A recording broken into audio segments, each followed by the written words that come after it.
in it. He says 50 Cent's lack of fear is displayed by his attitude and his actions. He lived through too many dangerous encounters to be remotely fazed by anything in the corporate world. Right. And he wrote that you'd walk away and not care. And I want to ask you about that, because that really overlaps with some of your analysis about Donald Trump being an accidental president and not fearing anything when he was a candidate. Take a look. His presidency is an accident.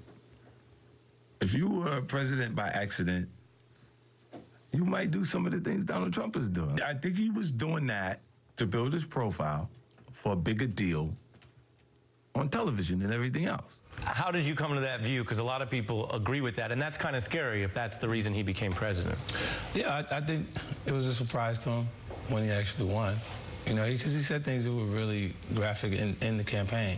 Just generally, people were into the idea of someone who's non-politician. Now, people know you for your art and I think for your business. They may not know that, like the rest of us, you've been following the news in the Trump era. I want to show a little bit of something people may not have seen that you posted to your followers on the internet. Right. When the news first broke that Michael Cohen, Trump's lawyer's home and office, was raided, you had no doubt what was going to happen next. Let's take a look at this. He gonna snap. He gonna tell all of it. Michael liked Trump, but he don't like him enough to go through that time for him. He ain't from the neighborhood. You were proven right because he did flip. Why is it that you were so sure he would flip? Well, I know the federal guidelines are the same no matter where you are. Okay. And Michael is still a straight-laced guy, still an attorney, and can't bear that kind of pressure. Can't bear the pressure. You mentioned the federal guidelines. That's something people talk about in the street. Yeah. It's something lawyers talk about. A lot of people may not know this, so I'm going to quote 50 to 50, if that's okay.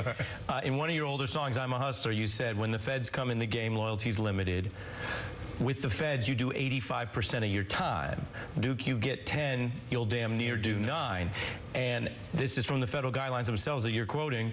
All federal prisoners must spend a minimum of 85% of their sentences behind bars before becoming eligible for release. Yeah, it doesn't sound like I'm telling the truth because I'm using the slang and the hip-hop energy there, but it's a fact. You're going to tell them more than they need to know. You're going to tell them everything. Like, okay, is that enough? Keep going. And then, so they have to make some adjustments. You know, it's definitely not over.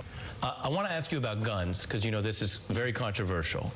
Let's start again with your lyrics. From High All the Time, which is an interesting song, you say, look, you don't want me to be your kid's role model. I'll teach him how to buck them 380s and load up them hollows. In Power of the Dollar, another classic.